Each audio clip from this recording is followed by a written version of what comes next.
আসসালামু আলাইকুম। সম্মানিত শিক্ষক মহোদয়, সকলের প্রতি শ্রদ্ধা ও আন্তরিক কৃতজ্ঞতা জানাচ্ছি। আজকের এই ভিডিওটি IPEMIS স্লিপ ব্যবস্থাপনা কিভাবে এন্ট্রি করবেন সেটি দেখানোর জন্য আজকের এই ভিডিওটি। আশা করি সবাই সাথেই থাকুন। দেখুন, আমি IPEMIS এর ড্যাশবোর্ড আমরা প্রবেশ করেছি।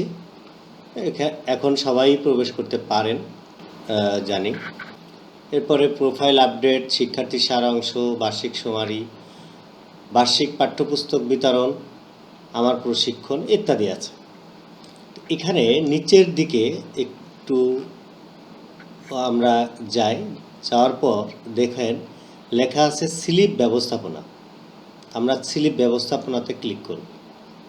ক্লিক করার পর স্লিপ টিম গঠন, আগে আমাদের স্লিপ টিম গঠন করতে হবে। আমি ক্লিক করলাম স্লিপ টিম গঠন। এখানে দেখেন স্লিপ টিম গঠন, আমাদের সম্মানিত প্রধান শিক্ষক মহোদয়ের নাম অটোমেটিক্যালি এখানে দেওয়া আছে এবং বিল্ডিং। এখানে নির্বাচিত শিক্ষকের নাম। এখানে উপরে দেখুন লেখা আছে আপনার বিদ্যালয়ে যদি কোনো মহিলা শিক্ষক না থাকেন সেক্ষেত্রে যে কোনো একজন শিক্ষককে নির্বাচন করুন। যেহেতু এই বিদ্যালয়ে মহিলা শিক্ষক আছে, এ কারণে যে মহিলা শিক্ষকগুলো আছেন সেগুলো এখানে শো করছে। এখানে কিন্তু পুরুষ শিক্ষক শো করছে না।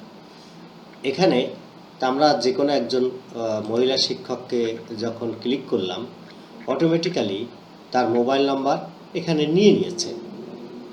এরপরে SMC আহ্বায়ক অ্যাডাক কমিটির সদস্যের নাম এখানে আপনাকে লিখতে হবে, সদস্যের নাম।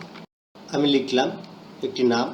এখানে একটা বিষয়, আমি যে নাম লিখলাম এই লেখার পর যখন স্পেস দিয়েছি তখন দেখুন লেখা আছে অনুগ্রহ করে শুরুতে এবং শেষে স্পেস দেওয়া থেকে বিরত থাকুন। তার মানে স্পেস দেওয়া যাবে না। আমি আবার স্পেসটা কেটে দিলাম। এর পরবর্তীতে দেখুন SMCর আহ্বায়ক অ্যাডাক কমিটির মোবাইল নাম্বার, আমি এখানে মোবাইল নাম্বারটি প্রেস করলাম। এর পরবর্তীতে PTA সদস্যের নাম এখানেও লিখতে হবে। আমি একটি নাম এখানে লিখলাম, এখানে আবার মোবাইল নাম্বার। এর পরবর্তীতে অনুদান প্রদানকারীর নাম। এখন এখানে দেখুন লাল চিহ্নিত স্টার চিহ্ন রয়েছে, তার মানে এটি ম্যান্ডেটরি, আপনাকে অনুদান প্রদানকারী যে কোনো একজনের নাম লিখতে হবে এবং মোবাইল নাম্বার লিখতে হবে। তাহলে সেক্ষেত্রে আপনি যে কোনো একজন অভিভাবক বা যে অনুদান প্রদানকারী যে থাকবে তার নামটা এখানে লিখবেন। এরপরে মোবাইল নাম্বার। সম্মানিত শিক্ষক মহোদয়, দেখুন এখানে এখন যে চিহ্নটি আছে ব্লার হয়ে রয়েছে, এইটা যখন আমি কমপ্লিটলি আমার ওকে হবে তখন এটা সাবমিট করুন একটা অপশন আসবে। তো যেহেতু আমার এই যে আমি শুধুমাত্র আপনাদের দেখানোর জন্য এই নামগুলো দিয়েছি, এ কারণে আমি এই পুরাটুকু বাতিল করে দিচ্ছি। সাবমিট করলে আপনার এই তথ্য সাবমিট হয়ে যাবে। তা আমি এটা বাতিল করলাম, লিভ করলাম।